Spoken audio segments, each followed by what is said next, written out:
Histoires étonnantes, mardi 12 juin 2018. Ce n'est pas un jour particulier à Paris, et c'est justement ce qui le rend si parfait. La capitale française se prélasse dans la douce chaleur d'un début d'été. Rue des Petites Écuries, dans le vibrant 10e arrondissement, la vie bat son plein.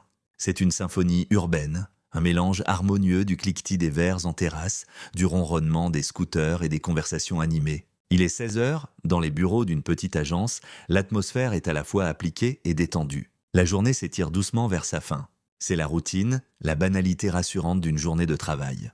Une banalité sur le point d'être pulvérisée. Soudain, une détonation sèche et brutale. Le bruit du bois qui éclate, la porte de l'agence ne s'ouvre pas, elle est arrachée de ses gonds. Sur le seuil, une silhouette se découpe dans la lumière crue du couloir. L'homme n'entre pas, il fait irruption. Son corps est une masse de nerfs tendus, son visage est un masque de sueur et de fureur. Dans sa main, une lame de cuisine brille d'un éclat sinistre. Le temps se suspend, les claviers s'arrêtent, les conversations s'éteignent. Le silence de l'incrédulité, ce moment où le cerveau refuse de comprendre ce que les yeux voient. Puis la vague de terreur submerge tout, l'homme hurle des phrases sans queue ni tête. Il les prend en otage. Dans le chaos, une personne, poussée par un instinct de survie absolue, se jette sur le côté et fonce vers la sortie. La lourde porte se referme derrière elle, scellant le destin de ceux qui restent. Dehors, l'alerte est donnée. Les premières sirènes perçant le bruit de la ville, d'abord lointaines, puis assourdissantes. Le quartier est bouclé en un temps record, la vie s'arrête. Les badauds sont repoussés derrière un cordon de sécurité qui transforme la rue en une zone de guerre silencieuse. Puis ils arrivent, les fourgons noirs, siglés BRI. Brigade de recherche et d'intervention point l'élite. Leur arrivée change la nature de la crise. Leurs mouvements sont fluides, professionnels.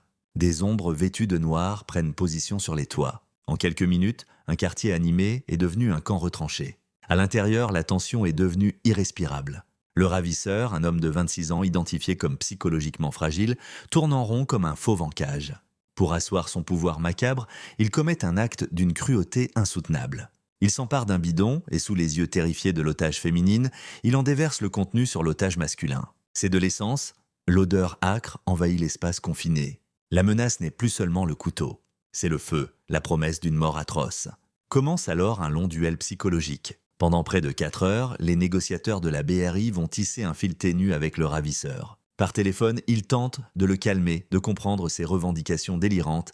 Il veut parler à l'ambassadeur d'Iran. Chaque mot est pesé, chaque seconde qui passe est une victoire, mais aussi une éternité pour les otages.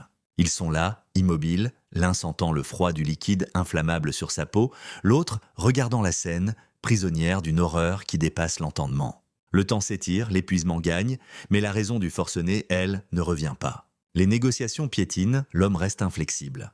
Le risque d'un dénouement tragique devient imminent. La décision est prise en haut lieu.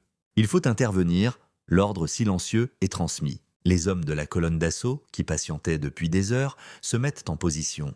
À 19h45, le temps des mots est terminé. Une explosion sourde, la porte vole en éclats. La colonne de la BRI s'engouffre dans la pièce en une fraction de seconde. C'est un déferlement de force et de technique. Le preneur d'otage, surpris, est neutralisé avant même d'avoir pu esquisser un geste. Il est blessé, mais vivant. Le cauchemar est terminé. Les 2 otages, tremblants, en état de choc, sont immédiatement pris en charge et évacués. Pour eux, c'est la fin d'une éternité de terreur et le début d'une longue reconstruction. Abonne-toi à Histoires étonnantes pour d'autres histoires.